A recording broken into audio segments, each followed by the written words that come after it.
I'm Gracie and welcome to my channel.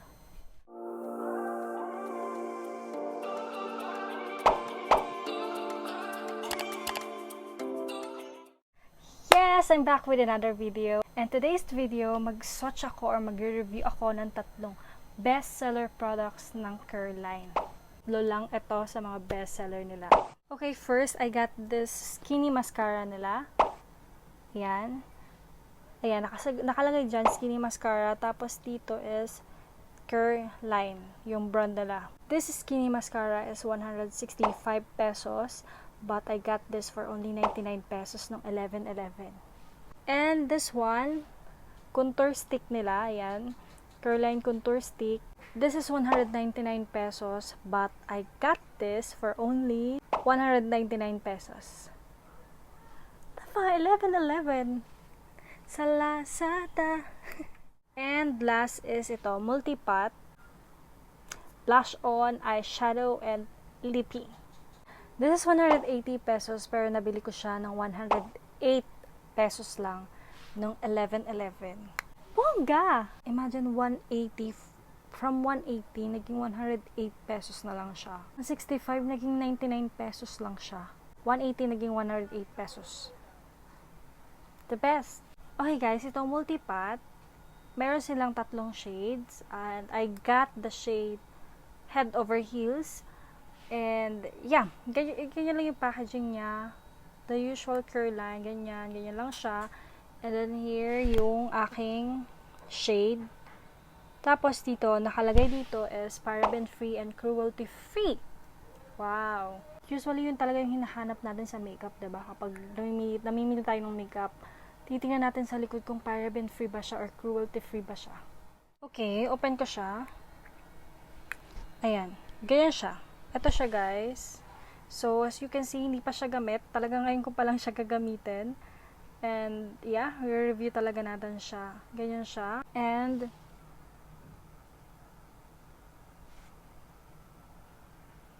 amoy bubblegum siya. Bango. Mabango siya. And, yeah. Try natin swatch sa kamay ko. Kuha tayo dito.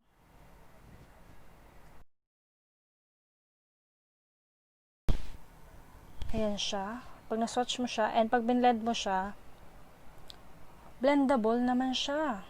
Well, hindi ko naman na-expect na katulad siya ng sa Sunny's Face, na super duper creamy talaga. Hindi sila same. For sure, hindi sila parehas. But, you know, well, aarte ka pa sa 165 pesos.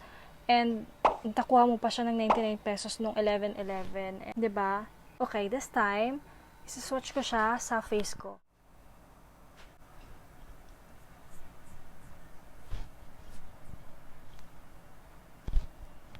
Oh my God! Ang ganda niya! Shucks! Ang ganda-ganda niya, guys. Grabe, grabe, blendable siya, guys. Ah, sorry, hindi ko nasabi. This one pala, nalagyan ko ito ng powder, and this one, wala itong powder, guys. So, with powder, guys. Grabe, ang ganda niya.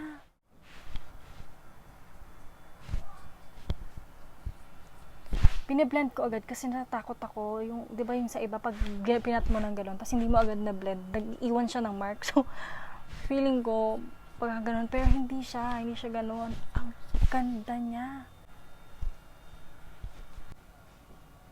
Diba? Aarte ka pa ba? Diba? Yung same na binibigay na glow ng Sunny sa'yo, makukuha mo rin dito. Let's try sa ating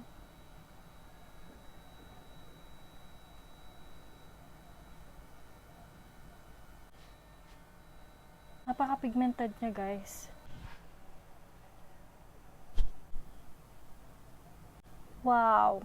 Hindi ako ma-eyeshadow na tao pero I like this. Blend ko pa ng bongga para mag-light siya. Kasi ayoko naman ng ganong pak na pak. Diba? Ang ganda niya! And try natin sa lips.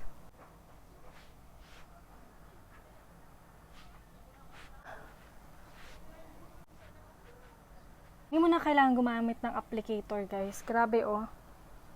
Yun nga lang, 'di ba, sa hygiene, 'di ba, hindi mo kailangan magpahiram dito kasi ginagamit mo siya sa eyes, ginagamit mo siya sa face mo, and ginagamit mo siya sa lips mo. So, dapat ikaw lang, and make sure dapat clean your hands and nag-alcohol ka bago mo ito ginagawa. Siyempre, hindi ka magpapahiram kasi, alam mo yun, yung lips ko nagbabakbak. Sorry. Grabe. Ito pa lang ang nilalagay ko, guys. Wala akong masabi sa kanya. Sobrang, ang dali-dali lang niyang i-blend. Hindi siya nag-stain na pag pinat mo siya ng ganon, tapos hindi mo agad siya na-blend. Hindi siya nag-iiwan ng 3 ganon din. Yung iba kasi ganon. Pero nangyayari yun usually sa mga tint. Guys, for only 99 pesos, nung 11.11, baka ngayon 12.12, baka bumalik siya o mas mababa pa. Okay, punta na tayo sa contour. Ayan. So, ayan, open ko siya. Ayan siya. Nakalagay dito is better than basic. Better than basic. Careline. Tapos dito, ayan, Careline Contour Stick. Ayan. So, hindi ko pa rin siya nabubuksan. Ayan, patunay, hindi ko pa siya nagagamit. Okay, tingnan natin kung gaano siya kahaba.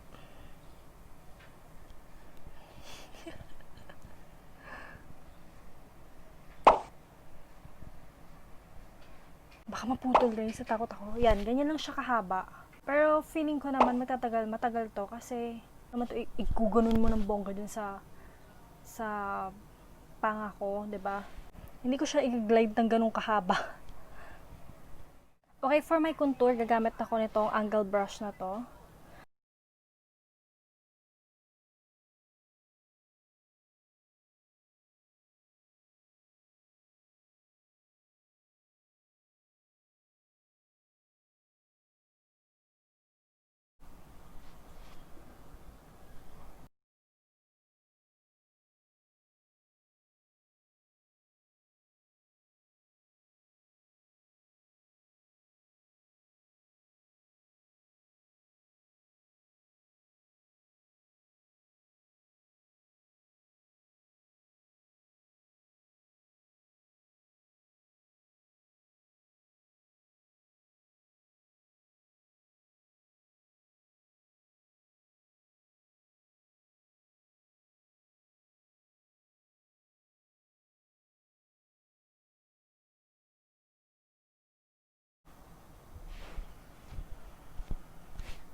Okay guys, for the contour stick, hindi ako masyadong na-happy.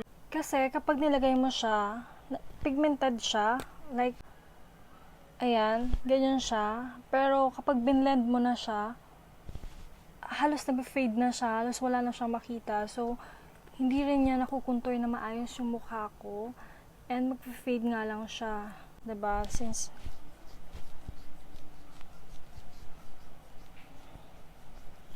nawala na siya. Nag-fade siya. So, hindi ako masyadong happy sa contour stick na to kasi nga nag-fade siya.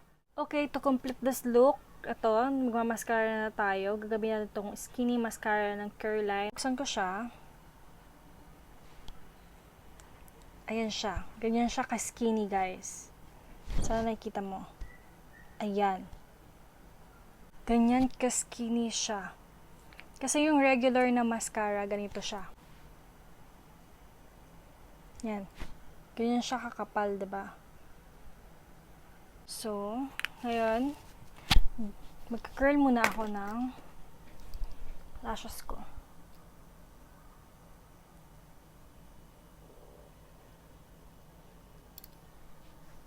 Yan.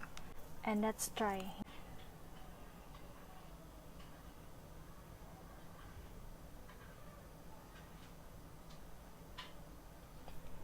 Gamit ako ng salamin.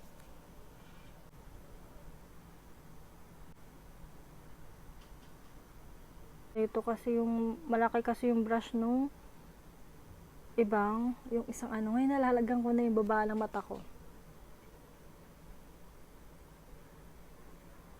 Tingnan nyo yung pagkakaiba. Hindi ko lang yan na-curl ng maayos. Tingnan mo yung pagkakaiba nilang dalawa. Iba talaga kapag nagmamaskara ka, nabubuhay yung mata mo. Ayan, no?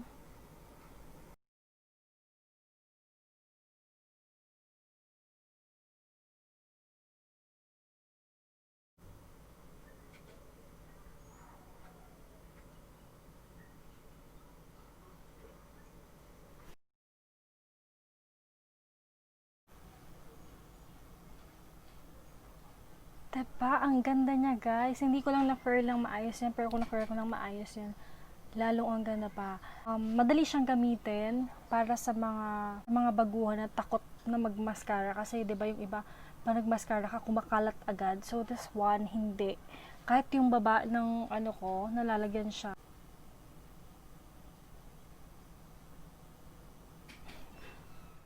Dito sa tatlong to, eto lang yung nasad ako kasi nag-fade talaga siya. Ayan o, nawala na siya. So, hindi niya na-contour na maayos yung mukha ko. So, hindi siya sa akin okay talaga. But overall, this two is, I'm very happy. Ito lang yung laman ng, ng bag mo. Tapos, mascara. Kasi kukulayin niyo yung mukha mo, yung lips mo, and meron ka ng eyeshadow, tapos papabuhayin mo lang yung mata mo. Okay ka na. Okay ka na dun, diba? Ayan, yun yung look ko. Gandang curl line. Aura.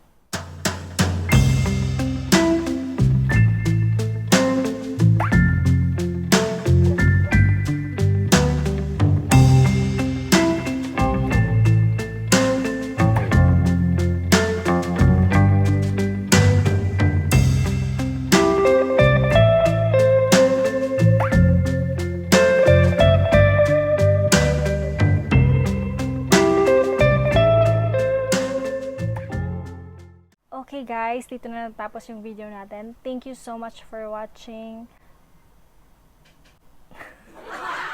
See you on my next one.